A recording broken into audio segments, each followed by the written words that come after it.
Hello everyone पुनर्बार आपनलोक सकलोके स्वागतम जानाइছো आमार এই গাণিতিক শিক্ষাৰ নতুন যাত্ৰালৈ। আজি আমি আমাৰ যেটো বেসিক ম্যাথমেটিক্সৰ সিৰিজ আছিল এই সিৰিজৰ আমি আজি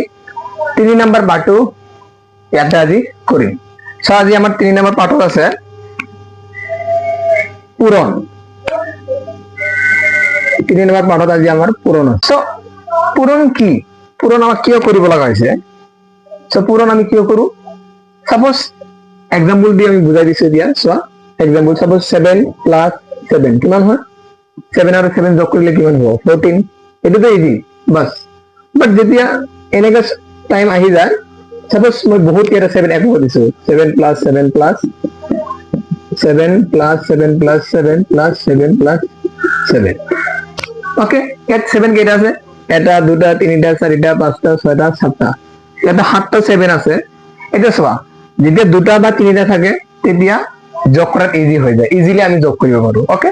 বাট এতিয়া সোয়া ইয়াতে বহুত কেটা 7 আহি গৈছে ইয়াত আৰু বেছি দিব পাৰে না তো যেতিয়া এনেকে সিৰিজ এটা আহি যায় তেতিয়া আমাৰ যোগ কৰাত বহুত কৰিব পাৰিবা নো ডাউট যোগ কৰিব পাৰিবা কিন্তু এনেকা যদি বহুত যোগ এক লগত কৰিব লগা হয় তেহলে যোগ কৰাত বহুত প্ৰবলেম আহি যায় বহুত সময় লাগিব সো এই সময়টো চুটি কৰাৰ কাৰণে আমাৰ কি আহি গৈছে আমি পূৰণ কৰিলে ইজিলি আমি ইয়াৰ আনসাৰটো পাই যাম বহুত কম সময়তে আমি যোগ কৰিয়া পাব পাৰো বিয়োগ পূৰণ কৰিয়া পাব পাৰো কিন্তু যোগত বেছি টাইম লাগিব বাট পূৰণত আমি একদম একে কাম আমি সেম অলপ কম সময়তে আমি কৰিব পাৰো সো এই কাৰণে পূৰণটো আহি গৈছে বুজি পাইছা এইতে সোয়া 7 কয়টা আছে এটা দুটা তিনিটা চাৰি পাঁচটা ছটা এন্ড সাতটা ওকে সাতটা 7 আছে তো কেইটা 7 আছে সাতটা এই কারণে যদি আমি 7 এর লগত 7 তার মানে 7 এ কিমানটা আছে 7টা আছে এই জন্য যদি আমি 7 এর লগত 7 পূরণ কৰি দিও কিমান হৈ যাব আমার 7 7 = 49 সো আমার आंसर কিমান হৈ যাব 49 এটা সোয়া উইদিন সেকেন্ড আমি आंसरটো উলাই লৈছো যদি এতিয়া আমি যোগ কৰিব লগা হলে হতেন আমি কি কৰিলে 7 + 7 14 14 + 14 28 এনেকে কৰোতে বহুত সময় লাগিলে হেতেন আৰু সাপোজ এটো যেন সৰু ইয়াতকে আৰু যদি এবাৰ ডাঙৰ দি দিব বুঝি পাইছা না যদি আৰো ডাঙৰ দি দেব তেতিয়া আমি কি করি তো তেতিয়া যদি আমি জগত যাও বহুত সময় লাগে বাট যদি আমি এই একই কাম আমি যদি পূৰণত কৰো একদম বহুত কম সময়ত আমি এটা কৰি উলিয়াব পাৰো সেই কাৰণে আমাৰ মাজত ম্যাথমেটিক্স এটা মোস্ট সুইটেবল এটা মেথড আহি গৈছে যাক আমি কি বুলি কও পূৰণ ক্যালকুলেশনত বহুতেই ইম্পৰ্টেন্ট সো আমি আজি এই পূৰণটো কৰিম তো পূৰণত বহুত ষ্টুডেন্টে কি কৰে ভুল কৰি লয় সো আজি আমি পূৰণটো একদম ইজি মেথডত কেনেকৈ পূৰণ কৰিব লাগে এখিনি আমি আজি এইটো পাৰ্টত কৰিবলৈ চেষ্টা কৰিম ওকে যদি পূৰণ শিকিব লগা হয় তেনেহলে তুমি ফাৰ্ষ্টত পূৰণৰ নেওতা জানিব লাগিব মিনিমাম তুমি 1 ৰ পৰা 10 লৈকে পূৰণৰ নেওতা শিকিব লাগিব সো তোমালোকে পূৰণৰ নেওতা শিকি লবা তাৰ পিছতে এইবিলাক পূৰণ ইজিলি কৰিব পাৰিবা তথা কিবা পৃথিৱীত যিমান সংখ্যা আছে যদি ইয়াক আমি 0 ৰ লগত তুলনা কৰো বা 0 ৰ লগত পূৰণ কৰো তেনেহলে ইয়াৰ आंसर এনি টাইম কি আহিব সদায় শূন্য আহিব তুমি 0 কিমানৰ লগত পূৰণ নকৰা কিয় হাজাৰৰ লগত পূৰণ নকৰা কিয় হাজাৰৰ লগত পূৰণ নকৰা কিয় অলৱেজ आंसर কি আহিব আমাৰ অলৱেজ आंसर কি আহিব শূন্য আহিব বুজি পাইছা তো তুমি 0 যিমান ডাঙৰ সংখ্যাৰ লগত যাৰে লগত পূৰণ নকৰা কিয় आंसर অলৱেজ 0 তো এটো মনত ৰাখিবা 0 ৰ লগত যেটা সংখ্যা পূৰণ কৰিলে 0 হয় দুটা কথা মনত ৰাখিবা এটা হৈছে 0 ৰ লগত যি পূৰণ কৰিবা এনি টাইম 0 হ'ব আৰু এটা হৈছে যে 0 1 ৰ লগত যি পূৰণ নকৰা কিয় आंसर যেটো সংখ্যা পূৰণ কৰিবা এইটো সংখ্যা হ'ব সাপোজ আমি 1 ৰ লগত 100 পূৰণ কৰিলো এর आंसर কিমান আহিব 100 * 100 ওকে তো দুটা কনসেপ্ট পালো এটা হৈছে 0 ৰ লগত যিকোনো সংখ্যা পূৰণ কৰিলে 0 आंसर আহে আৰু এটা হৈছে কি 1 ৰ লগত যিকোনো সংখ্যা পূৰণ কৰিবা যেটো সংখ্যা পূৰণ কৰিবা সেইটো आंसर আহে ঠিক আছে এখিনি হৈ গল এতিয়া নেক্সট অলপ দুটা অংকযুক্ত আমি এটা সংখ্যাৰ পূৰণ কৰি চাও সাপোজ 23 34 ওকে আৰু এটা কৰি দিও দুটা অংকযুক্ত আৰু এটা অংকযুক্ত সংখ্যা এটা সো ইয়াক যদি পূৰণ কৰিব লগা হয় ইয়াৰ মিনিং কি যোগৰ মিনিং কি যে 23 কেইবাৰ যোগ কৰিব লাগে 4 বাৰ যোগ কৰিব লাগে বুজি পাইছা এটো যদি কৰা সাপোজ 23 + 23 23 + 23 তাৰ মানে ইয়াক 4 বাৰ যোগ কৰা কিমান হ'ব 46 আৰু 46 কিমান হ'ব 46 46 কিমান হ'ব যোগ কৰিলে 2 আৰু 9 92 হ'ব বুজি পাইছা এটা যেমন যোগ কৰাতে অলপ সময় লাগিছে সবাই আগত এইটো কৰছো বহুত সময় এটা যেমন সৰু ইজিলি কৰিব হৈছে বাট এই সংখ্যাটো যদি আমি পূৰণ কৰো ইজিলি আহি যাব সো আমাৰ প্ৰথম কাম কি হ'ব এই 4 ৰ লগত 3 এবাৰ পূৰণ কৰি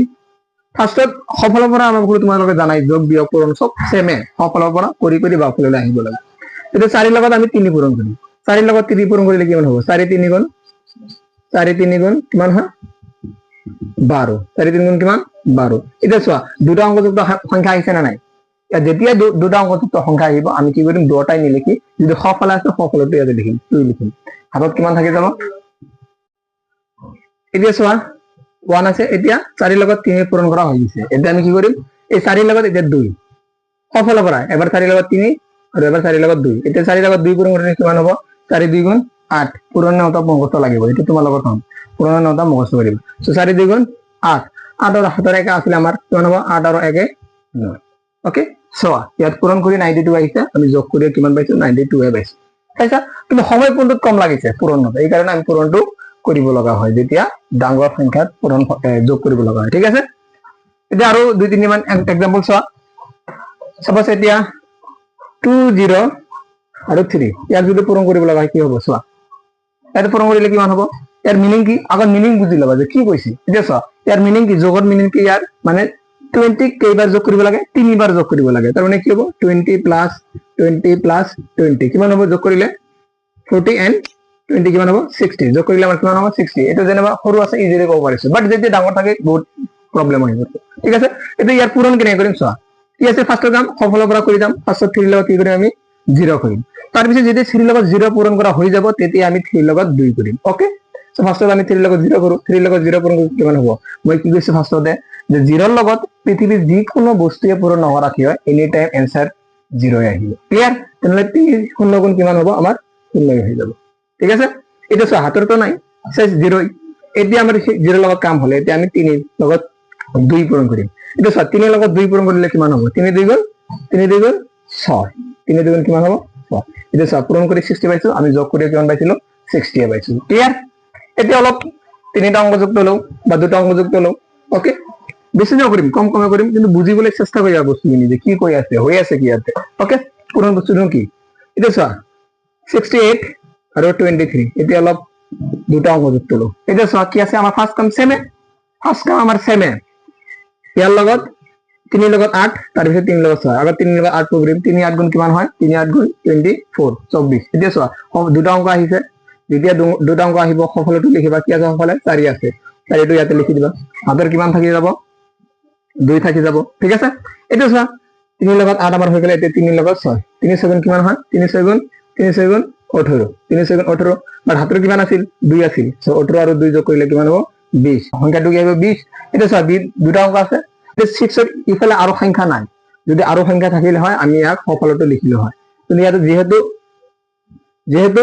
আৰু সংখ্যা নাই তো ইয়াত আৰু লিখিব নালাগে ইয়াৰ কাম শেষ তেনলে কি হ'ব 20 20 হ'ব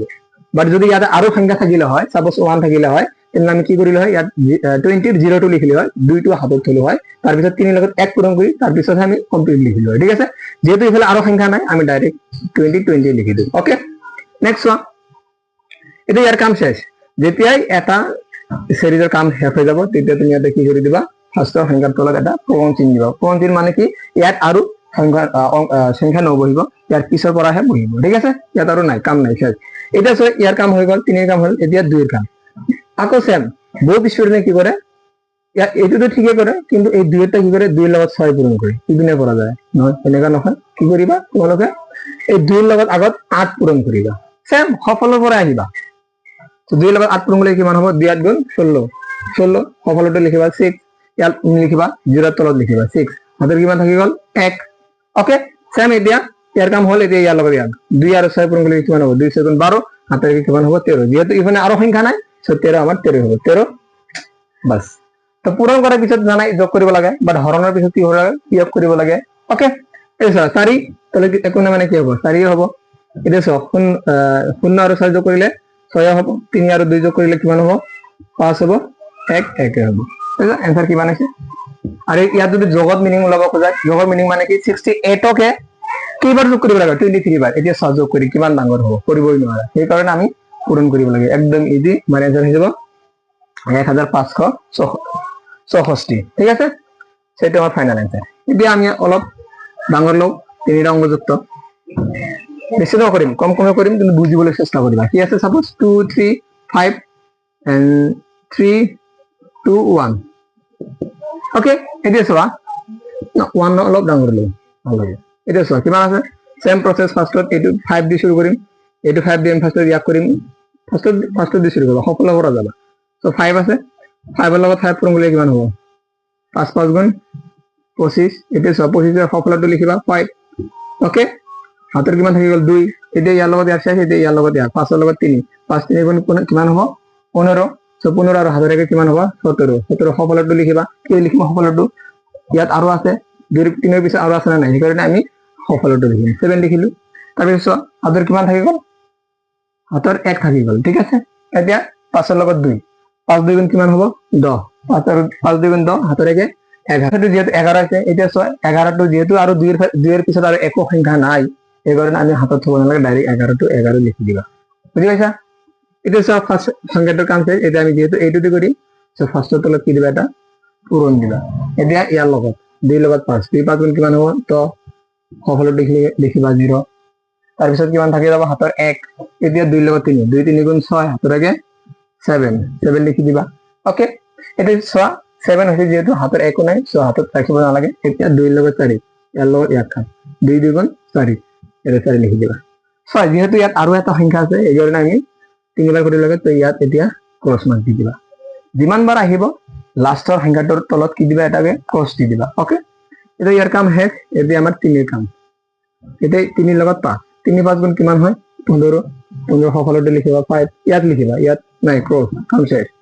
হাতৰ কিমান থাকি গ'ল 1 থাকি গ'ল এতিয়া 3 লগত 3 3 3 গুণ কিমান হয় 9 হাতৰ কিমান হ'ব 10 আকৌ সফলটো লিখিবা 0 হাতৰ কিমান থাকি যাব 1 থাকি যাব এতিয়া চোৱা 3 2 গুণ কিমান হয় 6 3 2 গুণ 6 6 হাতৰ কিমান হ'ব 7 নহলে যেহেতু আৰু ইমান সংখ্যা নাই তো হাতত ৰাখিব নালাগে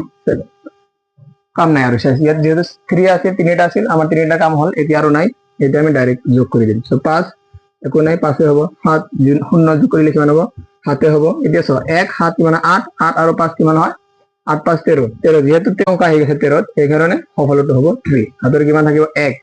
ওকে এটা চোৱা 1 আৰু 4 কিমান হয় 5 5 আৰু 0 5 হ'ব আৰু হাতৰেকে কিমান হ'ব 6 যদি ইয়াৰ লগত একো নাই তো 7 7 আমাৰ ফাইনাল আনসাৰ কিন্তু হ'ব এটা হ'ব 7637 5 আমাৰ ফাইনাল আনসাৰ হৈ যাব ঠিক আছে ওকে আশা কৰো বুজি পাইছে